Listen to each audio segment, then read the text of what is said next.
cellphones, paki-silent lang po o kaya yung ilagay ninyo sa number 1 para po walang naaabala sa panonood natin.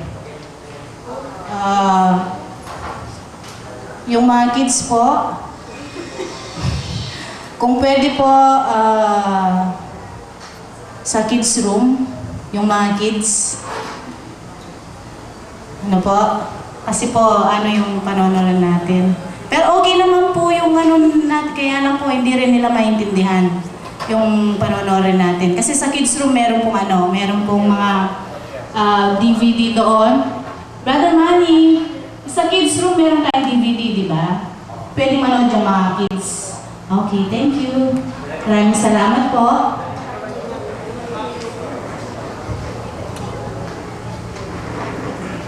Lights off. Barry Ernestine Anderson.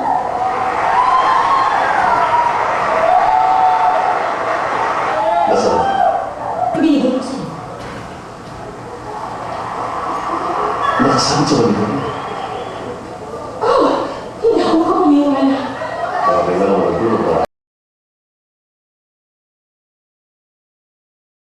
Salamat. Friar Alexander Brighton.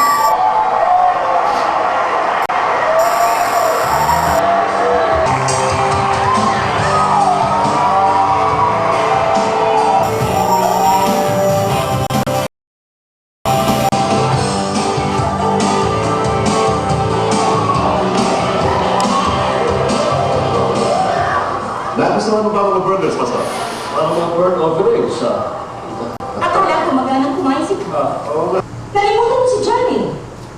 Hindi ko kailangan si Johnny. Dati naman ginagawa mo yan. Opo, pero dito na lang sa...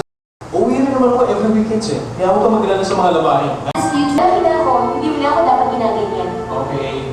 Pero pag hindi mo mag-aaral mo Oo. Ilang scholarship nga bang nakuha mo, ha? Ha?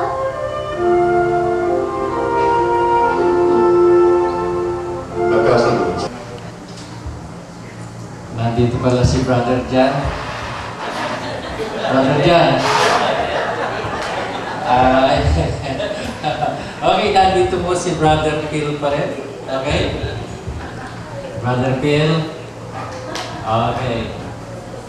Hindi niyo nakakuha yung joke ko. Hinahanap niyo sa likod si Brother Phil. Joke lang po yun. Okay. So maraming salamat po sa pagdating ninyo, pagdalo ngayong hapon at napanood natin ang magandang pelikula about to ninyo sa araw-araw na pag-ikot ng mundo. Maraming mga pag-aasawahan ang nakakaranas ng sari-saring karanasan sa kanilang pag-aasawahan sa kanilang relasyon. Diba?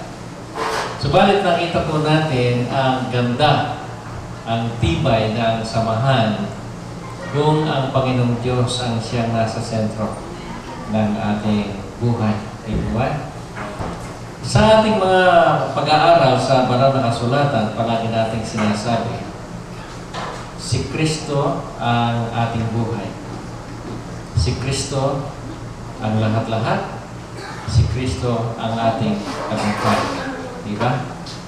Alam po ninyo, February 14 ngayon, hindi ko alam kung saan nanggaling ang Valentine's Day. Talaga po, hindi ko alam. Dahil hindi ko pinag-aralan, hindi ko alam kung saan nanggaling ang Valentine's Day. But anyway, alam ko ito yung araw ng paggunita sa ating mga mahal sa buhay, lalo na sa ating mga kabiyak, di ba?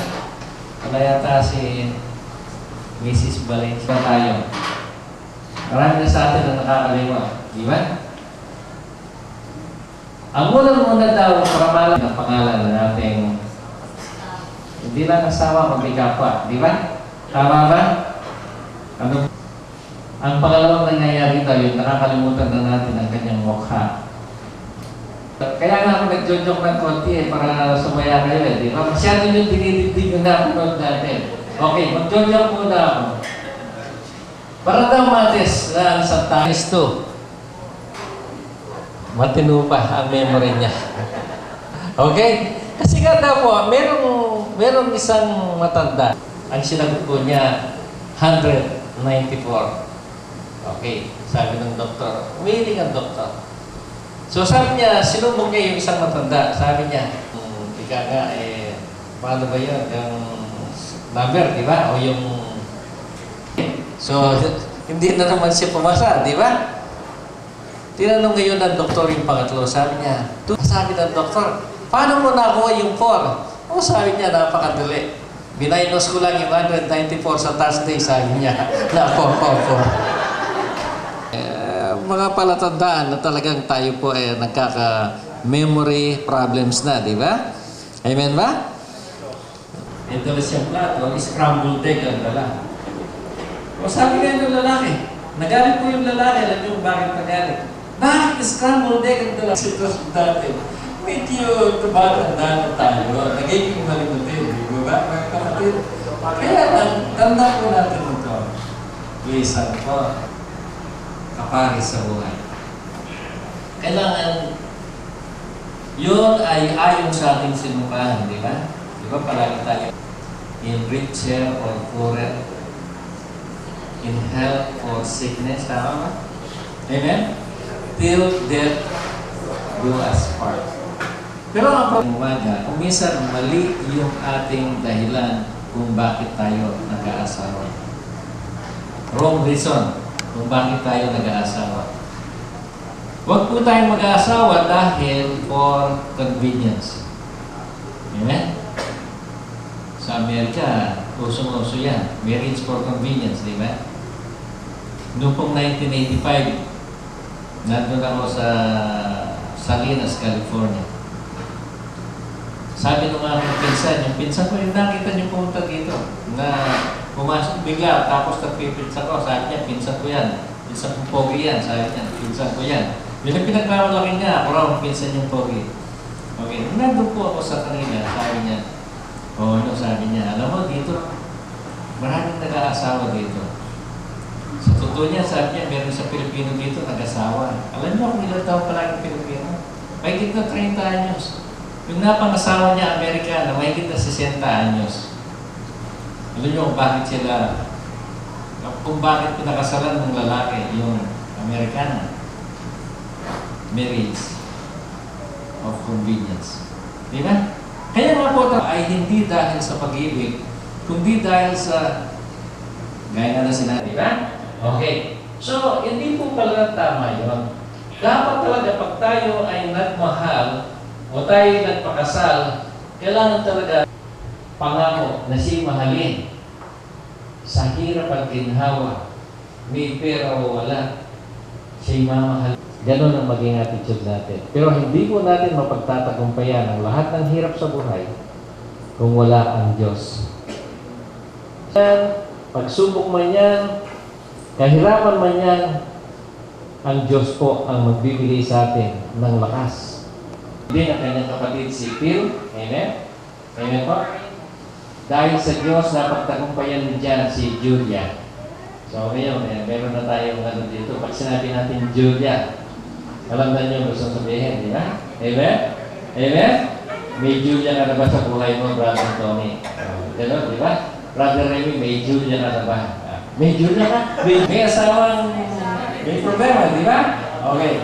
Si Ellen naman yung asawa, yung nagkaroon ng tinatawag natin Alzheimer's disease. Tama po ba? Okay. Ito mag-isa si Phil. Kaya nakikilala natin yung mga characters at nakikilala natin, kung nalalaman natin kung ano ang role sa ating Panginoon. But magturo ng salita ng Panginoon, isang bagay lang ang gusto kong magiging ngayong gabi. Mahalin po natin ang ating mga asawa. No matter what, kahit ano pa mga misunderstanding natin, mahalin natin ang ating mga asawa. Bilang mga Kristiyano, hindi po dapat sa atin ng divorce. Alam natin lahat yan. Bilang mga Kristiyano, sabi sa Biblia, ganda po natin, God hates divorce. Amen po ba? Sa Kristiyano, dapat walang, yung sinasabi po na iba surrender muna tayo. Diba? Diba? Okay, ganito po sinasabi ng banal na kasulatan. Babasa po tayo. Chapter 14, verse 14, you cry out, why has the Lord abandoned us? I will tell you why. Because the Lord witness the vows you and your wife made to each other on your wedding day when you were young. Alam po ng Panginoon, di ba? Okay. But you have been disloyal to her, though she remained your faithful companion, the wife of your marriage vows. Did not the Lord make you one with your wife? Sabi po niya, in body and spirit you are in union. So guard yourself. Remain loyal to the wife of your youth. For I hate divorce, says the Lord, the God of Israel. Once magkasama ka, lalo na Kristiyano rin ang iyong napag-asawa, all good mo po, all good. Sabi nga natin, till death do us part. Ito pa. Ang Diyos ay nasusukan sa mga dalawang kapalaran. So, ay hutos-hutos na pagpapalaran. Dahil sa misunderstanding sa ating mga asawa, so meron nga sinasabi ko, ito po, tapatan po tayo. Pag meron po tayong misunderstanding, M-U-M-M-Y. I will rock my mommy. Technical crew. Okay po? Tataw. Ang unang kayamans natin dito. Brother Flor, Sister Sally, and Sister Guy, and Brother Boy. Amen. Sige po, sa'yo po yung trip. 4-2 to Boracay. So meron po kayong tangang-tangang mga tissue paper. Sister Abby. Okay po. So, ang mechanics po ng game natin, ang mga husbands po ang maghahawak po ng tissue. Okay. So, sa husband po, yung po mga husbands po ang maghahawak ng tissue. Kasi po, ang game po natin, we're going to wrap our mommy. Okay? Wrap. Irarap po natin si mother. Okay. Mechanics po ng game, pag po sinabi po namin go, irarap niyo po si mami mula sa ibaba, mula sa paa, paakyat po, hanggang sa ulo, hanggang sa mabalot po siya. Tapos po, hindi na po alas yung shoes, okay na po yan. Tapos po, ang pinakamagandang pagkakabalot kay mami, siya po yung winner. Meron po kayong practice lang. Ayun. So, please have spaces po para hindi po mahirapan. Para may space po kayo. Yan. So, kailangan po sa atin 3 minutes po. You'll be given 3 minutes para i-wrap po ng buong buo si mami mula ulo hanggang paa. Okay? Pero mag-start po kayo sa ano po? Ready? Get set, go!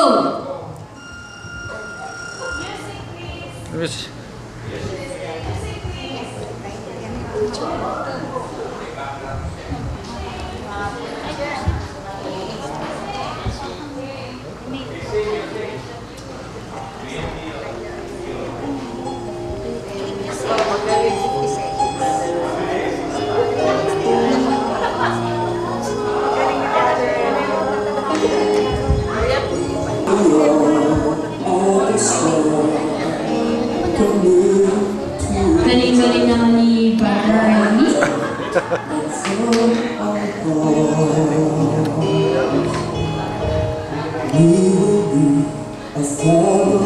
Ang sweet naman. Parang nakikita ko na parang talagang umabot na sa edad na 80 eh.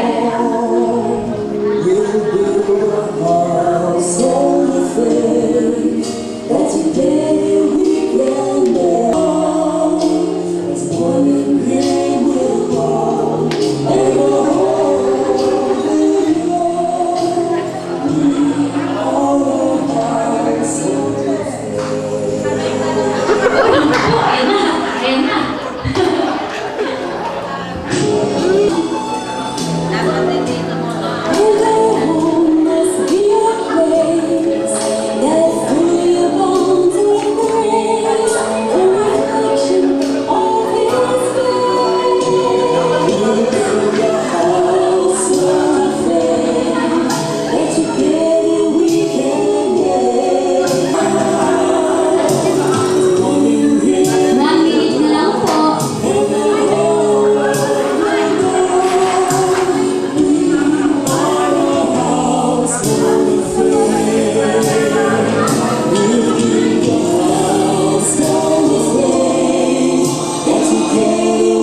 3, 2, 1. Sister Guy. Judges, sino po? Mr. Guy. Mr. Guy. Judges po. Sister Guy. Palakpak po. Couples. Okay. Last couples. Okay.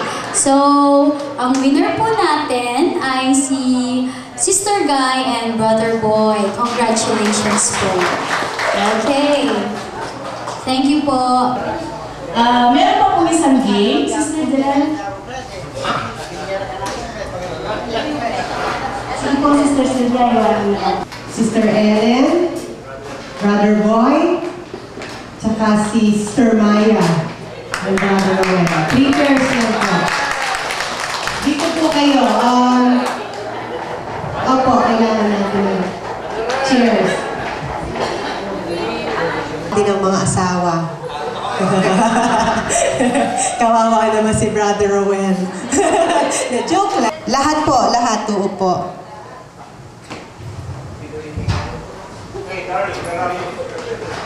Hindi po dapat magkakatabi si Brother Boy siguro dito. Opo, anim po. Mga sentensya doon kami rin.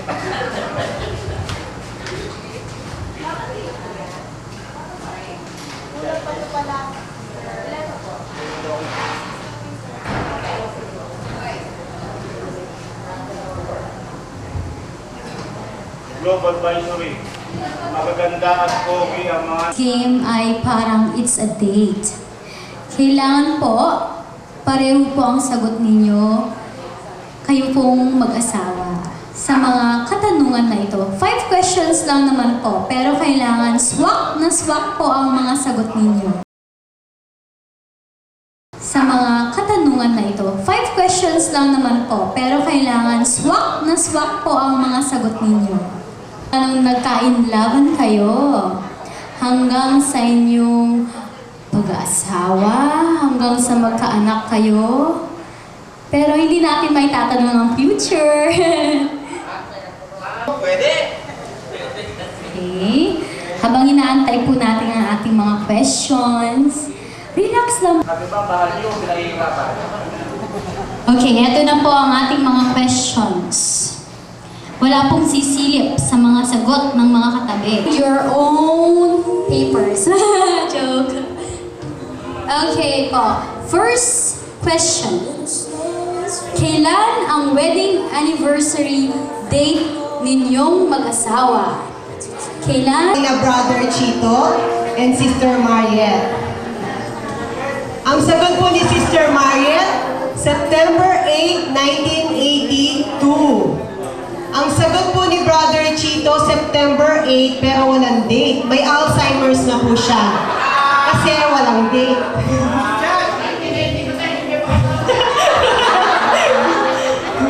So, kailangan po complete, no? Complete. Tingnan po natin si Sister Ellen. December 19, 1993. Yan. Brother Boy. Naku! December 19, 1993. Palakpakan po natin. 1 point for Brother Boy and Sister Ellen. Brother Well. Nag-aalangan. January 25, 1997. January 25, 1997. Wow! Palakpakan po natin. 1 point each for Sister Maya, Brother Roel, at si Brother Ellen. Si Brother Chito, walang date. May Alzheimer's ka na kapatid. Nakalimutan mo yun. Next question po. Itatest po namin ano ang favorite verse ni Mrs. Sa mga fathers, ano ang favorite verse ni Mrs.? Daddy, ano po ba ang favorite verse? Oh, dapat pareho.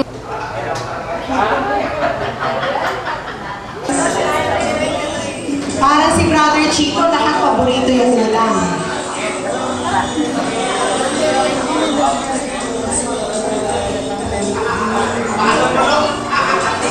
Ready po, ready? Ulam. Sinigang! Wow! Parehas sila. Sinigang. Kaya pala laging maasim ang mukha ni Brother Chief. Sinigang, paborito.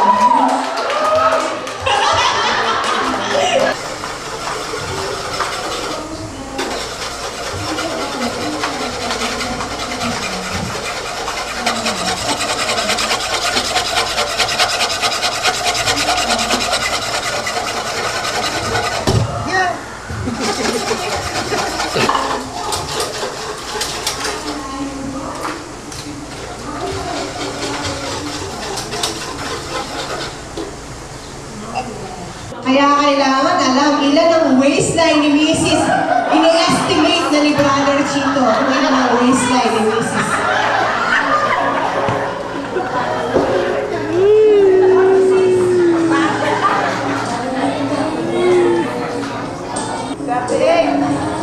Nag-a-add po si Brother Chito tsaka times. Sister Maria, 34. Brother Chito, 33. Nagkulang ng isa. 33 and 34. Nakukulang ng isa. Baka iba yung minemesyo ko ng 33, Brother Chito. O si Sister Ellen, tsaka si Brother Boy. 28, 26. 26! Dalaga pa yung minemesyo niya. 26. Oo. Yun yung nung dalaga siya, 26. Ngayon, 28 na. So, nag-plus 2 na. Nininervous si Sister Maya. Tignan natin. Brother Romel and Sister Maya. Tignan ko. 32, 34! Galing! 32 or 34. Binura niya yung 34 pero parehas. 32 or 34, parehas. Palakpakan natin. Ako po, unahin natin si Sister Maya. February 14, 2010, VOC event. O, tingnan natin. Brother Roel. Tingnan ka. Naku, itong isa matagal na. O, si Brother Boy and Sister Ellen. Wow, may date pa. February 14, 2010, Chowking Nepo Mart. February 14, 2010 sa Chowking. Palakpakan natin. Nag-cake sila kanina nag-lunch. Talaga. Okay, Mrs. Ano ang favorite verse ni Miss Ted?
Is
Casey!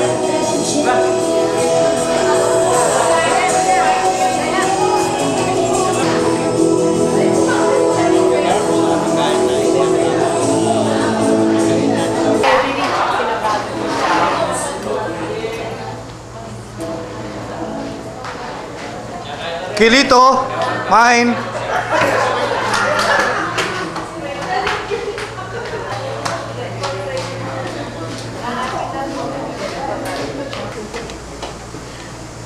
The young people in action. Yeah, young people ha.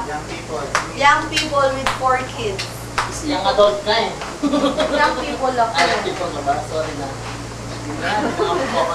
Hindi tingnan mo. Hindi ko siya kakilala pero sabi niya ikaw din oh.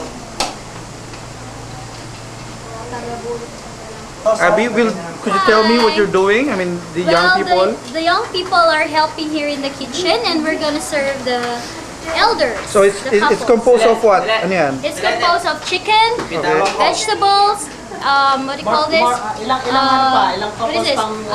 Brownies, Okay. and rice. Okay. Nice. On the head.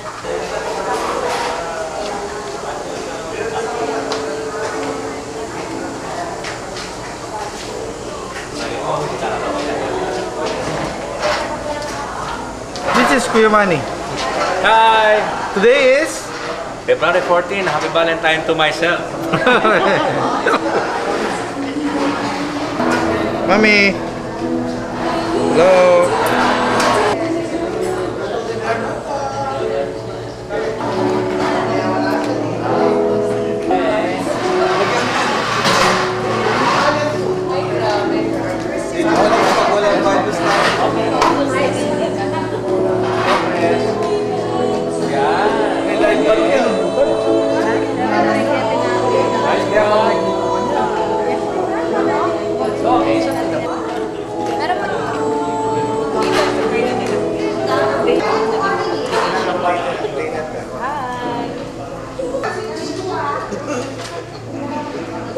Special restaurant.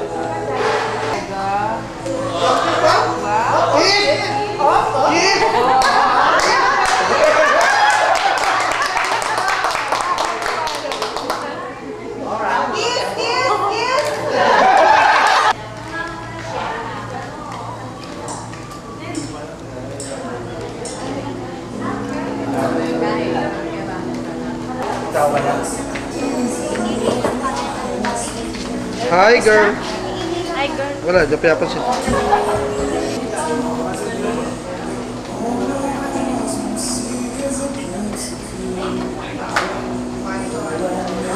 Well, would you please kumbaga sa ano, Ano po? what's today? What's going on? My husband is cooking over there. I don't have a good partner. Hello? Okay.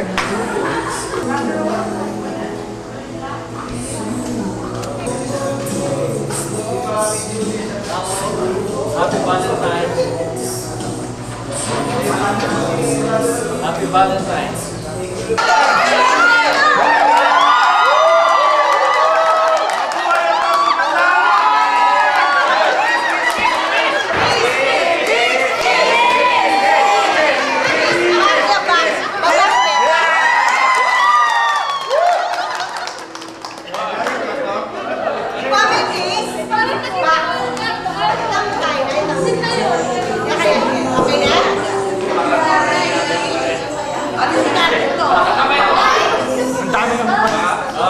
Atras tayo, atras. Halika dito kay Mr. Abilin.